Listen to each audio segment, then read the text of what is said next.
Thank you for watching CTR TV. I'm Christy Olds with your 5 in 5. Get up to speed on 5 topics in 5 minutes.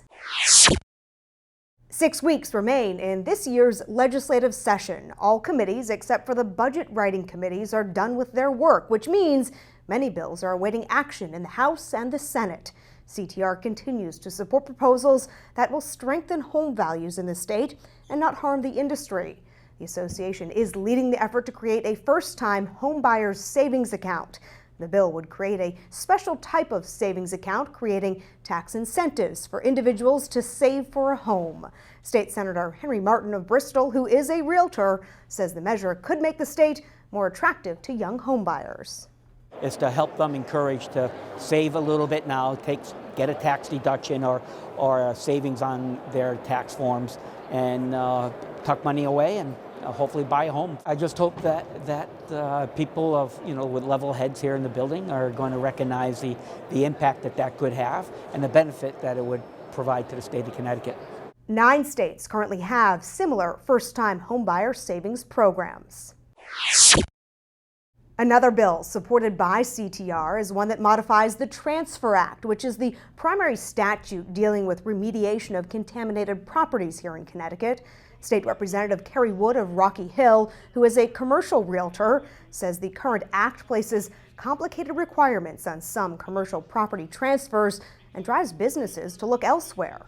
Our Transfer Act policies are just very cumbersome, very long. Sometimes I hear things like, why would we develop here when we can go somewhere else and do it in a third of the time? So anything we can do, to move that forward, I think is a huge boom for the state.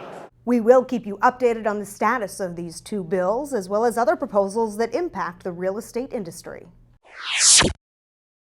The Greater Hartford Association of Realtors recently met with the area's newest state senator. Members spoke with Senator Derek Slapp about several issues. Slapp won a special election in February to represent West Hartford, Farmington, Burlington, and part of Bloomfield.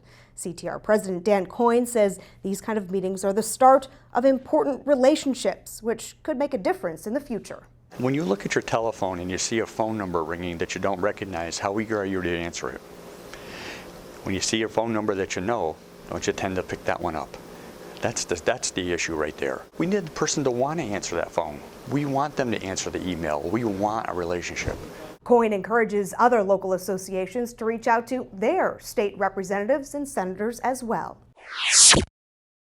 Registration opens soon for NAR's annual conference and expo, but you can already check out all the details to start planning your trip. NAR launched the conference and expo website on Friday. It has information about sessions, speakers, and schedules. This year's conference is in San Francisco from November 8th to 10th. NAR announced tennis great Billie Jean King will be the featured speaker at the inspirational program, and Pentatonics will perform at the celebrity concert. Check out conference.realtor for the latest information. Registration for the annual NAR conference and expo opens on May 1st. Congress is considering changes to the Federal Fair Housing Act to provide more protections to individuals. It comes as the nation recognizes April as Fair Housing Month.